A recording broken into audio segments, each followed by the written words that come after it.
Good afternoon, CFM. This is Coach Matt with our Saturday workout. Again, deload is optional for today. Any way you slice it, we're gonna do some thruster or some squat to press movements.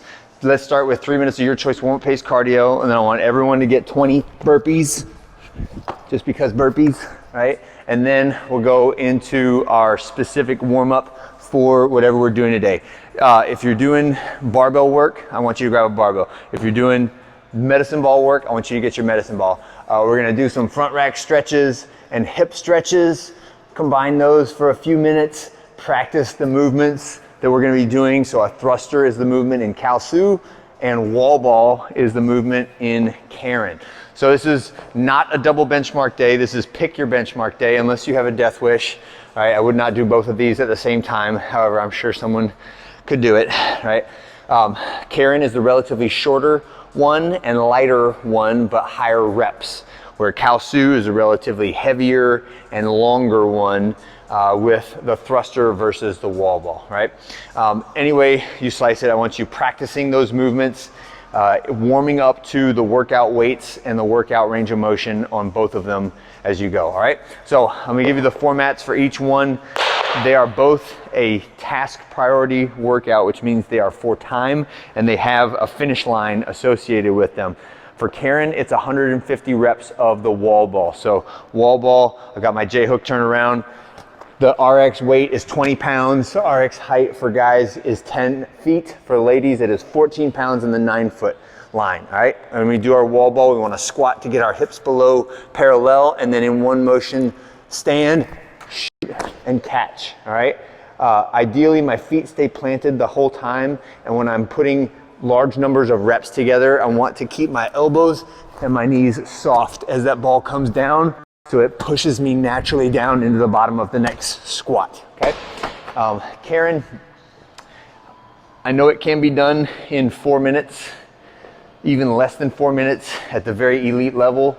My target for Karen for everyone is in the 8 to 10 minute range, all right? So for some people that might mean I'm only doing 100 reps instead of 150 reps. I'm doing 150 reps, but I'm doing the 14-pound ball instead of the 20-pound ball, right?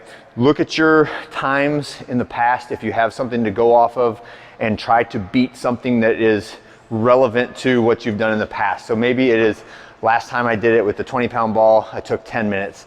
I'm gonna do it with the 20-pound ball again, and I'm gonna try to beat 10 minutes. Or last time I did it in 10 minutes with the 14-pound ball. This time I'm gonna try to do it, or maybe I did, let's say I did 6 minutes with the 14-pound ball. Today I'm gonna do the 20-pound ball, and I'm gonna reset my time because I'm using a heavier implement. It's not the same workout if you don't do the same range of motion or the same rep count or the same weight, okay?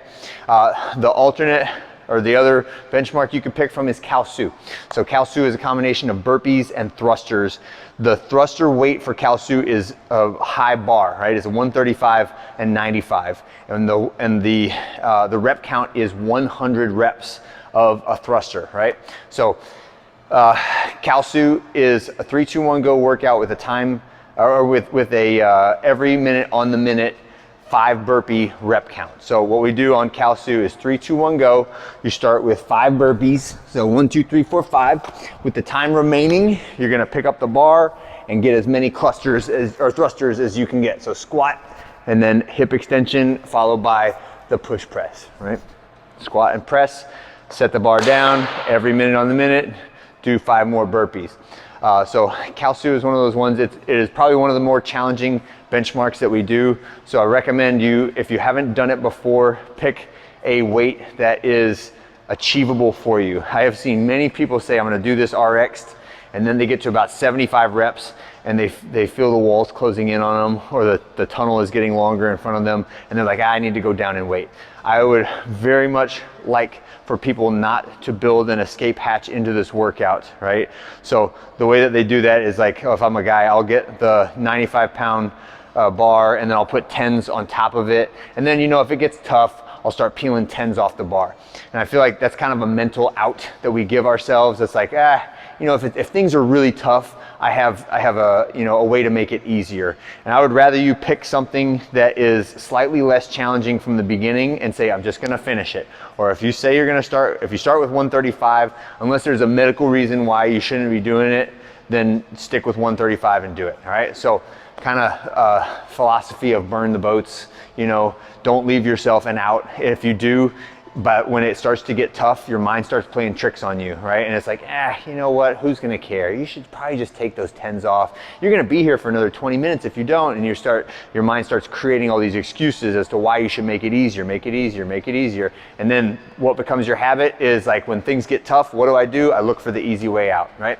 So my recommendation or my advice on this one is to pick a weight, stick with it. It's gonna get tough. It's going to feel different in the middle than it does at 2/3 of the way through, and than it does at 7/8 of the way through, and you gotta just tough it out. Your sets are gonna get smaller, your rest is gonna get shorter, you're not gonna be able to do as many thrusters in a minute. I know I'm selling this to you guys, and this is gonna sound awesome to do it, but when you get to the end of it and you hit that 100th rep, and you didn't give up on the weight that you started off with, the sense of accomplishment you get is overwhelming, right? And it breaks open all kinds of new things that you can do in terms of your mental toughness. So I really like that workout for that purpose specifically, okay? That's it for today and it for this week. Have a great one. Enjoy these benchmarks, work hard on them, and I'll see you on Monday.